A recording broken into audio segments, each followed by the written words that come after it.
Assalamualaikum warahmatullahi wabarakatuh. Halo semuanya, nama saya Rasya Aulia dari Universitas Muhammadiyah Profesor Dr. Hamka, Prodi Pendidikan Guru Sekolah Dasar, Fakultas Keguruan dan Ilmu Pendidikan. Tujuan saya membuat video ini adalah untuk menyelesaikan tugas mata kuliah PLBJ yang diampu oleh Bapak Bayu Taufiq Izal, MPD. Setelah perkenalan, saya merekam papan nama Museum Sejarah Jakarta. Saya juga merekam papan harga tiket masuk. Jadi yang ingin berkunjung bisa tahu informasinya dulu dan kalian bisa lihat sendiri harganya yang cukup terjangkau. Setelah itu, saya langsung berjalan ke dalam museum dan mulai mengambil gambar dari salah satu ruangan di lantai 1. Di ruangan ini belum banyak terdapat benda fisik, tapi yang paling mencolok adalah gambar-gambar besar yang menggambarkan kehidupan dan budaya masa lampau. Ada ilustrasi manusia Belanda, masyarakat Jawa, hingga Betawi, yang semuanya disusun untuk menggambarkan keberagaman budaya yang pernah hidup di Jakarta. Kemudian saya naik ke lantai 2 melalui tangga kayu yang cukup lebar. Tangga ini terlihat kokoh dan dihiasi aksen warna emas yang menambah kesan klasik dan megah pada suasana museum. Nah, di sini menurut saya cukup menarik karena sudah dilengkapi dengan teknologi layar sentuh berukuran besar yang berfungsi sebagai peta digital museum. Layar ini sangat membantu, apalagi buat pengunjung yang baru pertama kali datang dan belum tahu arah ruangan atau area mana yang ingin dikunjungi terlebih dahulu. Tampilan layarnya cukup modern dan responsif. Kita bisa dengan mudah menyentuh bagian-bagian tertentu dari peta untuk melihat penjelasan lengkap tentang lokasi yang ingin dituju.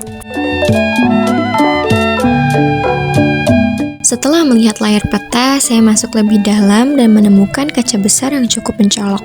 Saya dan teman-teman sampai berhenti untuk berfoto dan menyapa kamera.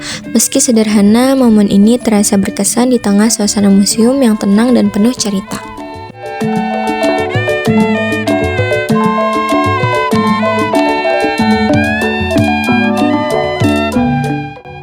Lanjut ke ruangan berikutnya, saya menemukan banyak hal menarik tentang budaya Betawi. Di antaranya, ada pajangan perhiasan pengantin yang cantik yang umumnya dibuat dari logam kuningan atau emas. Dengan desain yang khas dan syarat makna, biasanya terdiri dari mahkota atau sigar, kalung bertingkat, anting besar, gelang, dan hiasan dada yang disebut pending. Bentuknya cenderung mewah dan rumit, melambangkan keanggunan, status sosial, serta menjadi simbol harapan kebahagiaan dan keharmonisan bagi pasangan pengantin. Selain sebagai aksesoris, perhiasan ini juga mencerminkan kekayaan budaya dan sejarah masyarakat Betawi. Nah, selain itu, ada juga alat untuk membuat adonan kue tradisional Betawi beserta penjelasan cara penggunaannya. Di ruangan ini juga terdapat lemari khas orang Betawi. Bentuknya sederhana namun mencerminkan gaya tradisional yang kental. Selain itu, ada layar interaktif yang menampilkan visual rumah Betawi.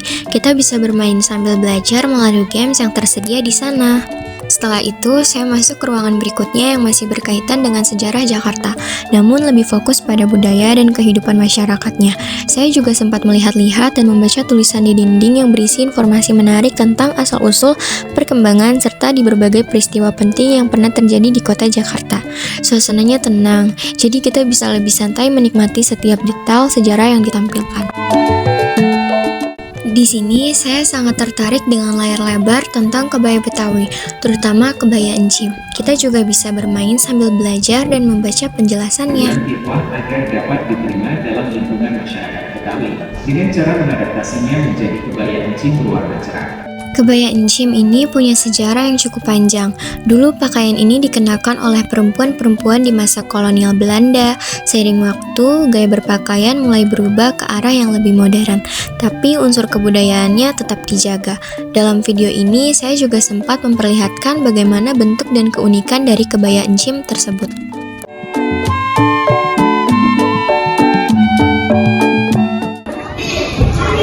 Kebaya encim adalah jenis kebaya khas Betawi yang terdapat pengaruh dari budaya Tionghoa dan Melayu. Ciri khasnya adalah bahan jerkes dan bagian halus dengan motif bunga warna-warni. Biasanya dipadukan dengan kain batik Betawi atau sarung. Nah, kebaya encim umumnya dipakai oleh perempuan Betawi, terutama dari kalangan peranakan Tionghoa di zona Arab dan India. Sekarang dipakai juga oleh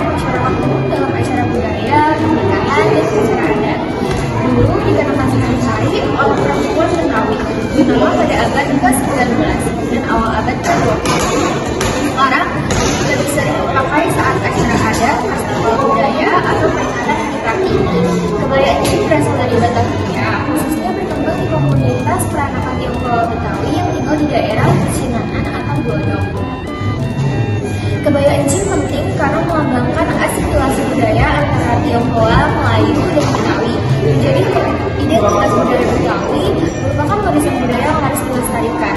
Nah, kebaya encim biasanya dibuat dari bahan berukat tipis, dihias bordir warna-warni dan dikenakan dengan kain batik atau sarung. Dilengkapi juga dengan solok, sanggul, dan perhiasan tradisional. Namun, museum ini tidak hanya menampilkan budaya Betawi saja loh, tetapi juga budaya lain seperti Jawa dan sebagainya. Saya pun melihat-lihat koleksi lainnya, dan salah satu yang paling menarik perhatian saya adalah sebuah lemari besar dengan ornamen emas di bagian atas. Menurut saya, lemari itu sangat indah dan memiliki detail khas yang berhasil membuat saya terpukau saat melihatnya. Setelah menjelajah semua ruangan, saya dan teman-teman turun ke lantai bawah untuk melihat penjara perempuan. Saya dan salah satu teman saya sempat mencoba masuk ke dalamnya, lalu tiba-tiba dikagetkan oleh teman lain yang menunggu di luar sel penjara. Momen spontan ini jadi kenangan seru yang bikin kami semakin merasa dekat satu sama lain. Perjalanan di Museum Fathahillah ini benar-benar membuka mata saya akan begitu kayanya sejarah Jakarta. Dari budaya Betawi yang penuh warna, jejak masa kolonial hingga beragam cerita yang terpatri di dinding-dinding bangunan tua ini. Semuanya menyimpan kisah panjang yang membentuk identitas kota. Kota tua bukan sekedar tempat wisata, melainkan saksi bisu perjalanan waktu yang mengingatkan kita betapa pentingnya menjaga dan menghargai warisan sejarah.